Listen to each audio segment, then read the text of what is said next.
आणि विदर्भ हा मध्य भारतापासून किंवा सिपेन बेरारपासून वेगळा होऊन त्यावेळी महाराष्ट्रामध्ये दाखल झाला।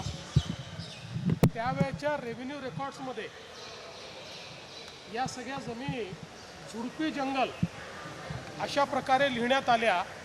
मध्य प्रदेशने आपला रेकॉर्ड करेक्ट केला, महाराष्ट्राने झुडपी जंगल असा केल्यामुळे 1980ला जो कायदा आला त्या कायद्यान्वये याला जंगलाचा दर्जा मिळाला आणि त्यातनं विदर्भाचा विकास हा पूर्णपणे थांबला होता।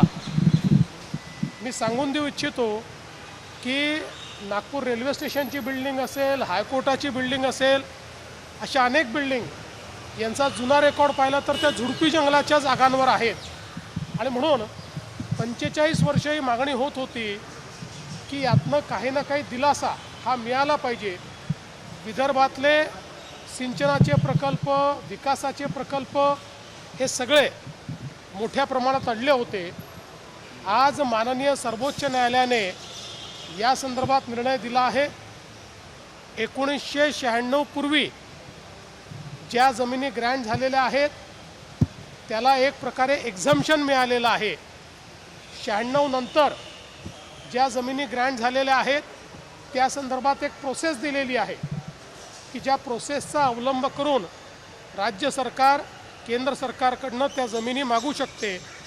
आणि सगळ्यात महत्त्वाचं म्हणजे जी आमची मागणी होती की झोपडपट्ट्या ज्या आहेत यांना मालकी हक्काचे पट्टे देण्याकरता एक्झम्पशन देण्यात यावं, त्याला देखील मान्यता ही माननीय सर्वोच्च न्यायालयाने दिली आहे।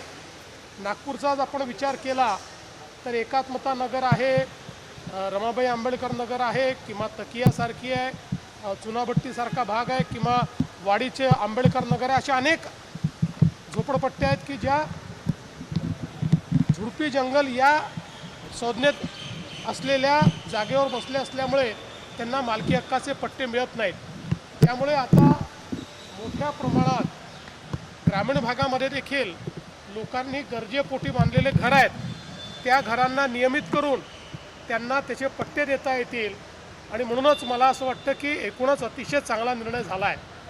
मला या निमित्ताने सांगायचं आहे की 2014 ते 19 ज्यावेळी मी मुख्यमंत्री होतो त्यावेळी आपण या संदर्भात एक समिती तयार करून सर्वोच्च न्यायालयाला रिपोर्ट दिला होता। सर्वोच्च न्यायालयाने CEC तयार केली होती आणि त्याच्यात तो रिपोर्ट जो आहे तो ठेवला होता। आणि जवळजवळ आपण जो रिपोर्ट दिलेला आहे तो रिपोर्ट त्यांनी मान्य केलेला आहे।